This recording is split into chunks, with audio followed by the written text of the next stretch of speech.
Hey, Katie, how you doing? Thank you so much for submitting your work. Let's jump to the written description here.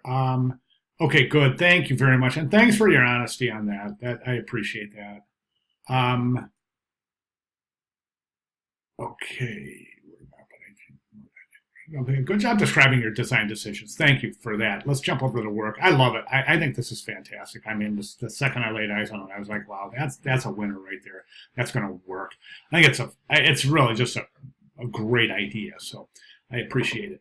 I do want to talk a little bit about your assignment of color. Now you say right here, I changed to one dynamic red color. I like incorporating red because it packs more of a graphic punch behind this simplistic design. Now I'm gonna share something with you that I share with my designers in my studio and young designers in general is don't ever use the word I like when you're describing something, okay? Because I don't want to sound discouraging, but design is not about what we like at all. It's about what works. Okay, now last week I talked about the importance of communication and the importance of communicating as a designer, communicating your ideas. And I just kind of want to follow up on that by saying that, you know, when you're describing and communicating your design decisions, when you say I like, it's sending a kind of a wrong signal. It's saying that you know your taste comes before the client's taste or the creative director's taste. So quite often I advise students not just to remove the word from your design vocabulary, the phrase I like.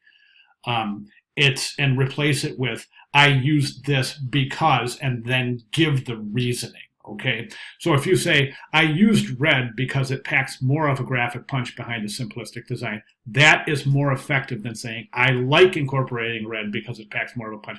I hope that makes sense, and I hope I don't sound like I'm trying to split hairs here, because I'm not. I'm just trying to convey a very realistic set of kind of guidelines that I use that I've found very, very effective through the years. So let's try to forget I like in our design descriptions. Okay, let's jump over here. Okay, so back to this. Now I'm not so sure. I'm not a fan of the red, and I'm just going to be honest with you. And there is a reason. The reason I'm not a fan of the red is because typically red indicates one of two different things. Red is the color of love, right? We know that. Red is also the color of danger. So when you assign red, the subconscious signal that you're sending is that there's danger involved. And that is also enhanced further by these sharp points.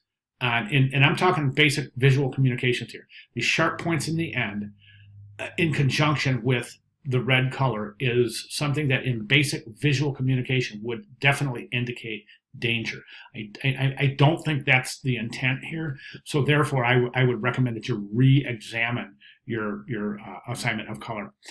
Quite often in color and in logo design itself, I start designing in black and white. And I shouldn't say quite often. I always design logos in black and white, because if the form doesn't work in black and white, there's no way it can work in color.